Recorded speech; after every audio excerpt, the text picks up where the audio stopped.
দয়াল নেতাই কাউকে ফেলে যাবে না,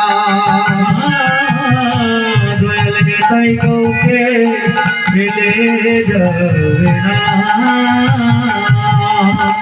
নিতাই চরণে যদি বসতে পারে তাহলে গৌর চরণ পেয়ে যাবে। কারণ নিত্যানন্দ প্রভু যিনি মায়ের খেয়ে প্রেম যাচ্ছে এমন দয়াল এই জগতে আর কে আছে? নিত্যানন্দ প্রভুর মতো দয়াল আর নাই গোমা। আমরা যদি একবার কৃষ্ণ নাম নিতে যাই আর কেউ যদি মেরে আমাদেরকে রক্তাক্ত করে দেয় তাহলে কৃষ্ণ নাম ভুলে যাব।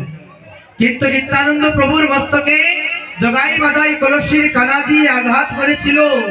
এই কলসির কানা দিয়ে যখন আঘাত করেছে ওই জগাই বাদাইয়ের মস্তকে জগাই বাদাই যখন মেরেছিল আমার নিত্যানন্দ প্রভুর মস্তকে, তখন নিত্যানন্দ প্রভু ওই জগাই বাদাইকে বলছেন, জগাই বাদাই মেরেছিস ভালো হয়েছিস জগাই, একবার বদন ভরে মধুমাখা কৃষ্ণ নাম দিব। মেরেছিস ভালো হয়েছে, একবার বদনে মধুমাখা কৃষ্ণ নাম দিব। যেই মাত্র মহাপ্রভু শুনতে পেলে যে নিত্যানন্দ প্রভুকে আঘাত করা হয়েছে, গৌর হরি বলেছিলেন ওই তিন যুগে আমি অস্ত্র দিয়ে আমি দুষ্টের দমন করেছি, কিন্তু এই যুগে এই কলিতে আমি কোন অস্ত্র ধরব না, আমি নাম আর প্রেম দিয়ে এই জীবকে উদ্ধার করব।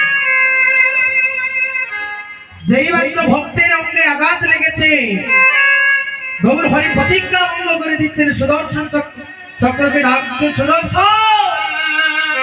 সেই মাত্র নিত্যানন্দ গদাধর চরণ ধরে বলছে, প্রভু তুমি তো বলেছিলে এই কলিতে অস্ত্র ধরবে না, জীবকে নাম আর প্রেম দিয়ে উদ্ধার করবে, তাহলে তো তোমার কথার লঙ্ঘন হয়ে যাবে প্রভু, তুমি অমন করো না। তাই নিত্যানন্দ প্রভু জগাই মাদাইকে বলছে, তোরা মেরেছিস ভালো করেছিস, একবার বদন করে মধুমাখা কৃষ্ণ নামটি বল।